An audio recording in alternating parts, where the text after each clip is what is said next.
일요일 이 시간은 연예 뉴스를 듣는 시간이죠. 우리 연애할까요? 이 코너 함께 하실 텐아시아 김하진 기자 함께 합니다. 안녕하세요. 안녕하세요. 네. 자, 연예계 대표 인고 부부로 알려진 구혜선, 안재현 부부, 안구 커플이죠. 네. 결혼 3년 만에 파경을 맞았는데 이게 가장 큰 이번 주 이슈였어요. 두 사람의 불화 언제부터 왜 이렇게 생긴 건가요? 네, 아무래도 많은 분들이 놀라셨을 거고, 그리고 또 좀 피로하신 대중들도 많을 거라고 생각하는데요. 네. 네, 지난 18일 날, 지난주 일요일이었죠. 구혜선 씨가 먼저 SNS를 통해서 남편인 안재현 씨와 불화가 있어서 지금 그런 상황이다라는 글과 더불어서 안재현 씨와 나눈 문자 메시지 내용을 네. 캡처해서 사진에 올리면서 이게 시작이 됐는데요. 구혜선 씨의 주장은 안재현 씨가 마음이 변해서 이제 이혼 위기에 놓였고 자신은 계속해서 가정을 지키고 싶은 마음이다 이렇게 주장을 하고 있고요. 네. 안재현 씨는 반면 며칠 있다가 자신의 SNS를 통해서 입장을 내놨는데요. 더 이상 그 거리 갈등을 좁히지 못하고 이혼을 하기로 합의를 했다 이렇게 밝혔습니다. 네.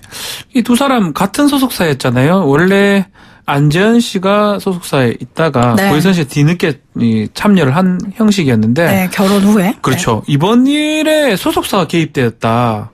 이런 주장이 있어요. 네, 개입이라는 표현이 조금 강하게 느껴지긴 하는데요. 예. 네, 아무래도 같은 소속사에 몸담고 있는 스타이다 보니까 소속사에서는 어떤 향후 그 행보를 결정을 해야 되는 상황이 돼서 네. 아마 논의를 한 것으로 보이는데요. 이 과정에서 구혜선 씨가 또 하나의 폭로를 했는데 네. 안재현 씨가 소속사 대표와 자신의 험담을 했다 이렇게 주장을 한 겁니다. 뒷담화 뭐 이런 거겠죠. 네. 험담. 예. 그렇게 이야기를 하면서 또다시 쟁점이 좀 흐려졌는데요. 예. 소속사 대표의 입장은 전혀 그런 게 아니라 두 사람이 이혼을 하는 과정에서 어떻게 일을 진행해야 될지 그런 이야기를 나눴을 뿐이라고 해명했습니다.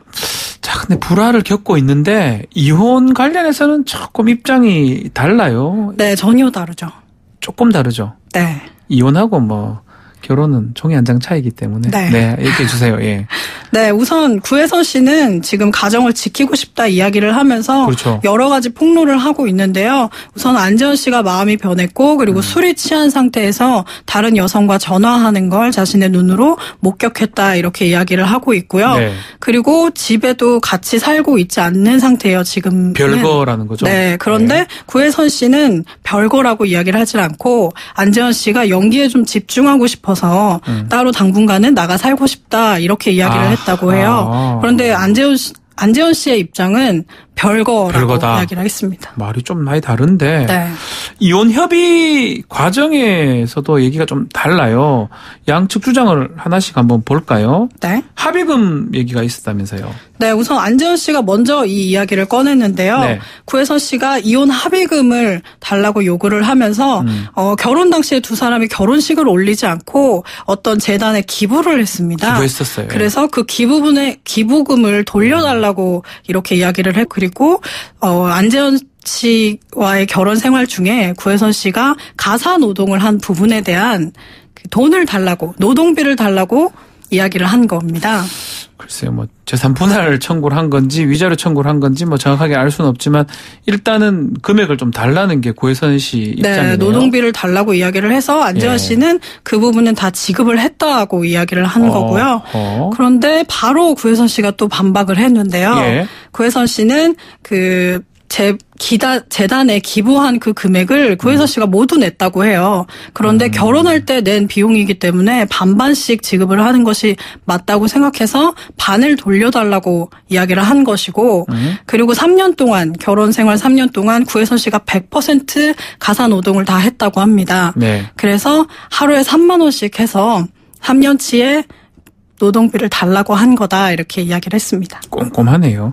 재산 분할한다면 뭐 절반이 요새 받는 게 가정부 일반적인 통례이긴 한데 자 오피스텔 무단 침입 이거는 뭡니까? 네, 아까 말씀드린 건데요. 안재현 씨는 갈등을 좁히지 못해서 별거를 하기로 협의를 해서 밖에 나가 살기로 했다고 주장을 했고요. 네. 구혜선 씨는 연기에 집중하겠다는 의견을 존중해서 나가 살기로 한 것이기 때문에 자신도 그 오피스텔에 갈 그런 갈 수 있다 이렇게 이야기를 한 거고 안재현 씨는 갑자기 들이닥친 구혜선 씨로 인해서 많이 놀랬고 다시 한번 이혼을 해야 되겠다고 결심을 했다고 합니다. 별거가 확실하다면 그리고 네. 별거 기간이 꽤 길다면 주거권이나 사생활이 정립됐다고 보거든요. 좀 짧기 때문에 가택 침입, 무단 침입은 좀 되긴 좀 어려워 보이긴 한데 일단은 하여튼 이것까지 공방이 되네요. 네. 두 사람이 점점 상황이 안 좋아지는 것 같아요. 원래 인꼬 부부로 유명했었는데 지금 진흙탕 싸움 같다는 생각도 들거든요. 네, 아무래도 2015년에 드라마를 통해서 굉장히 운명적으로 예. 만났어요. 이 드라마 제작 발표에 제가 갔었거든요. 아하. 그래서 굉장히 남다른 소식이었는데 저한테도요. 네. 그런데 그리고 나서 그 이후에 결혼 후에 또 결혼 신혼생활의 모습을 또 TV를 통해서 굉장히 잘 맞아요. 보여줬기 보여줬죠. 때문에 그래서 시청자들이 더 충격이 큰 것 같습니다. 자, 안재현 씨 이혼하고 싶은 이유에 대해서 구혜선 씨가 섹시하지 않다 이렇게 말했어요. 네, 구혜선 씨의 주장인데요. 예. 안재현 씨에게 왜 그렇게 이혼을 하고 싶냐고 물었더니 당신이 섹시하지 않아서라는 이유를 댔다고 합니다. 여성분들이 좀 더 분노를 하는 것 같아요. 이 얘기 때문에. 성희롱 수준 발언 아닌가 이 정도면? 네, 만약에 사실이라면 네. 장난이라고 해도 굉장히 상처가 되는 말이기 때문에 그런데 이에 대해서는 안재현 씨가 아직 입장을 밝히지 않은 상태여서 네.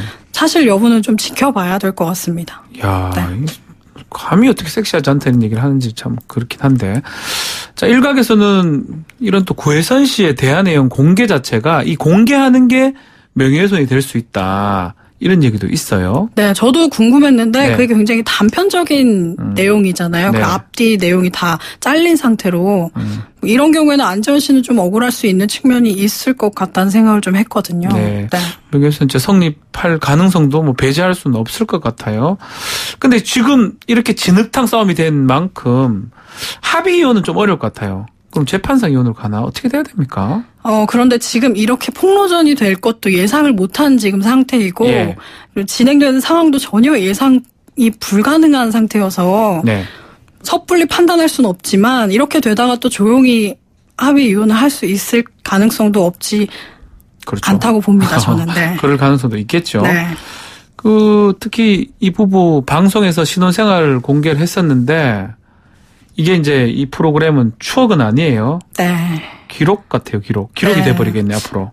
구혜선 씨도, 이혼한다면. 네, 네. 구혜선 씨도 사실 이 프로그램에 출연할 때 그런 우려를 좀 밝히기도 했어요. 미자로 시작된 프로그램이죠. 네, 예. 그런 프로그램에 출연을 하면서, 이게 우리의 기억이 되는 게 아니라 기록이 될 수도 있겠다라는 표현을 했습니다. 네. 그런 표현을 했군요. 네. 또 안재현 씨 입장에서는 뭐, 사랑꾼 이미지가 상당히 강했었는데, 이래 되면 뭐 광고도 끊길 거고 네. 예능 프로그램도 앞으로 좀 어려울 것 같다는 생각 드는데요. 네, 지금 현재 광고 모델 중인 화장품 브랜드는 광고 모델 계약이 끝났고요. 아무래도 네. 그 사랑꾼 이미지 때문에 모델을 발탁을 한 거라 브랜드 측에서는 더 이상의 계약을 하지 않겠다 이렇게 밝혔고요. 그리고 예능 프로그램 그리고 출연을 앞두고 있는 드라마도 시청자들이 지금 하차를 요구하고 있는 상태예요. 그래서 지켜봐야 될 것 같습니다. 쉽지가 않습니다. 자, 네. 다음 소식으로 넘어가 보겠습니다.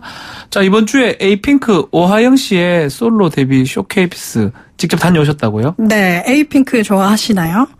저희 딸이 너무 좋아합니다. 아, 정말요? 저희 딸이요. 저는 조금 좋아합니다. 네, 에이핑크 정말 여성 팬들도 굉장히 많은 그룹인데요. 에이핑크의 막내 오하영 씨가 데뷔 8년 만에 처음으로 솔로 음반을 발표를 했습니다. 그래서 팬들도 굉장히 기대를 많이 하고 지켜봤어요. 그 정은지 씨 있잖아요. 네. 연기도 잘하던 사투리 연기를 했던 네. 이 솔로 가수로 성공을 했잖아요. 그렇죠. 그러니까 막내가 그 뒤를 잇는다 이렇게 봐야 되겠네요. 네, 아무래도 오하영 씨도 정은지 씨 이야기를 했는데 네. 언니가 솔로 가수로 성공을 했기 때문에 우리 멤버들이 이제 솔로 가수로 다시 나올 수 있는 것 같다. 앞길을 잘 닦아준 덕분이다. 이렇게 고마움을 드러냈습니다. 네, 이게 에이핑크가 지금 데뷔 9년 차죠? 네. 9년이면 오랫동안 한 것 같은데 팀워크가 상당히 좋은 것 같아요. 네, 팀워크가 좋지 않으면 이렇게 오랫동안 활동을 할 수가 없는데요. 팀워크가 안 좋아도 막 억지로 참고 할 수는 있긴 하는데. 억지로 참는 게 7년까지 이제 표준 계약서상 그렇군요. 7년까지여서 맞아요, 7년 맞아요. 징크스라는 말도 네. 있는데 네, 맞습니다. 에이핑크는 재계약을 마친 상태이고요. 그리고 앞으로 에이핑크로도 굉장히 활발하게 활동을 할 예정이라고 밝혔고요. 그래서 더 그 팀워크가 좋아서 이번에 오하영 씨가 솔로 음반 뮤직비디오를 찍을 때도 멤버들이 차례로 방문을 하면서 네. 응원을 했다고 합니다. 뭐 첫 솔로 타이틀곡 어떤 곡인지 소개해 주십시오. 네, Don't Make Me Laugh라는 곡인데요. 날 웃지 말게 해라. 네, 웃지 마라 이런 이야기인데 예. 클래식 팝 장르예요. 그리고 굉장히 청량하고 지금 계절에 딱 듣기 좋은 흥겨운 댄스곡입니다. 조금 이미지 자체가 좀 청순하고 귀엽고 이런 이미지였는데 네. 에이핑크 활동할 때 좀 네. 차별점이 있나요? 지금 솔로 활동도? 말씀하신 대로 에이핑크 데뷔할 때 16살이었어요. 네. 오하영 씨가. 그런데 지금 25살 정도 숙녀가 됐으니까 좀 더 여성스러운 모습을 볼 수 있죠. 네. 성공할 수 있을까요? 저는 굉장히 풋풋한 모습으로 봤습니다. 이제 솔로 가수로서 도약하는 시기가 왔구나 생각했고요. 이제 좀 지켜보면 실력도 점점 나아질 것 같아요. 네. 김하진 기자 또 이번 주에 또 다시 뭐 딴 곳도 다녀왔다면서요. 많이 다니십니다. 네, 빅히트의 회사 설명회를 다녀왔는데요. 야, 빅히트. 방탄소년단 아닙니까? 저 그거도 압니다. 네, 방탄소년단의 방탄소년단의 아버지라고 불리는 방시혁 대표가 그렇죠. 빅히트의 회사 설명회를 열고 아하. 이제 앞으로 빅히트가 나아갈 방향 그리고 목표 이런 것들을 밝혔습니다. 아니 뭐 굳이 방향을 안 설명해도 잘 될 것 같은데 네. 실적도 뭐 상당히 많잖아요. 빅히트 같은 경우는. 네, 저도 듣고 깜짝 놀랐는데요. 네. 방시혁 대표에 따르면 올해 지금 상반기 실적만 네. 2,001억 원을 매출을 달성을 했다고 해요. 대박. 예. 네, 영업이익만 391억 원입니다. 네. 네, 그래서 지난해 연간 매출을 지금 뛰어넘은 상태여서요. 이런 것들을 좀 설명하고 싶은 마음에 설명회를 연 것 같아요. 이 최근에 보니까 방탄소년단 게임도 있고 네. 다큐멘터리도 봤어요. 네. 드라마 이런 기획까지 나오는 거 봤을 때는 방탄 BTS의 영역이 점점점 넓어지는 것 같아요. 네, 그래서 음악뿐만 아니라 네. 방시혁 대표의 그런 음악 철학이기도 한데요. 게임 산업 그리고 말씀하신 대로 웹툰, 영화, 소설 그리고 인형 사업까지 하면서 점점 방탄소년단의 음악 산업을 점점 넓혀가겠다 이렇게 밝혔습니다. 팬들의 기대 반응도 궁금합니다. 특히 우리 아미라 그러죠. 아미. 네. 아미 반응 어땠어요? 아무래도 2020년을 목표로 방탄소년단 드라마도 제작을 하겠다고 밝혔거든요. 그래서 방탄소년단과 관련된 여러 가지 것들이 나온다는 소식에 지금 아미는 굉장히 뜨거운 상태이죠. 네. 지난 월드 투어 이후에는 방탄소년단 소식이 조금 뜸해요. 휴가 기간입니까 지금? 네, 방탄소년단 지금 장기 휴가 기간이고요. 쉬어야 됩니다. 쉬어야 또 열심히 할 수 있죠. 네, 2013년에 데뷔해서 지금 6년 만에 처음으로 이렇게 길게 휴가를 보내고 있는데요. 네. 그런데 10월 달에 사우디아라비아에서 월드 투어 콘서트가 또 있기 때문에 네. 10월 전에는 이제 슬슬 복귀를 하지 않을까 싶습니다. 네, 요새는 진짜 예전에는 가수들 또 아이돌 그룹이 노래 내놓고 한번 쉬고 뭐 이렇게 이랬었는데 지금 좀 그런 것도 없는 것 같긴 한데 이번에 방탄소년단이 좀 휴식한 거는 가요계의 신선한 자극이 될 것 같다는 생각도 드는데요. 네, 이제 길게 보고 움직여야 되는 시스템으로 음악 산업도 좀 발전을 하고 바뀌어야 된다고 생각해요. 네. 네. 그러면 10월 달에 사우디아라비아 공연으로 돌아온다. 네. 기대를 해봐야 되겠습니다. 좀 짧게 영화 이야기도 좀 해보겠습니다.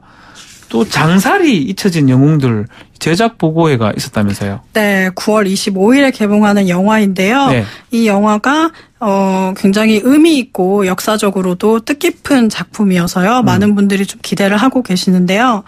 이 영화는 인천 상륙작전에 좀 가려진 네.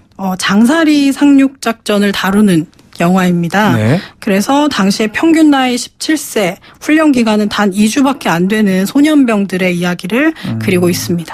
이번 영화의 놀라운 점은 메간 폭스가 출연했대요. 네. 제가 좋아하는 배우인데 이분이 또 예능 프로에 출연해서 또 영화 홍보도 한다면서요. 네, 제작 발표회 그 기간에 맞춰서 내한을 했고요. 예. 그리고 예능 프로그램에서 나와서 영화 홍보도 적극적으로 하겠다고 밝혔습니다. 각경택 감독이고 김영민 배우, 네. 김인권, 김성철. 와, 이 정도면 뭐 믿고 볼 만한 배우들 같은데 네. 기대가 좀 클 것 같아요. 네, 아무래도 봉오동 전투도 굉장히 그렇죠. 잘 됐잖아요. 인기가 그리고 있었죠. 이 영화 작품도 그 배우들도 그렇고 감독도 그렇고 그리고 메간 폭스도 그렇고 꼭 알아야 되는 역사적 진실이라고 이야기를 하고 있는 만큼 관객들도 기다리고 있고 또 보시면 확실히 마음에 크게 남는 작품일 것 같습니다. 네. 언제 개봉합니까? 9월 영화? 25일에 개봉됩니다. 자, 요 얘기도 해보죠. 새로 네, 요 얘기는 못 하겠습니다. 네. 제 친구 김숙 얘기 나와서 맞아요. 네. 해보려고 그랬었는데, 네, 요 얘기까지 듣겠습니다. 자, 감사합니다. 감사합니다. 네, 텐 아시아의 김하진 기자와 우리 연애할까요? 함께 했습니다.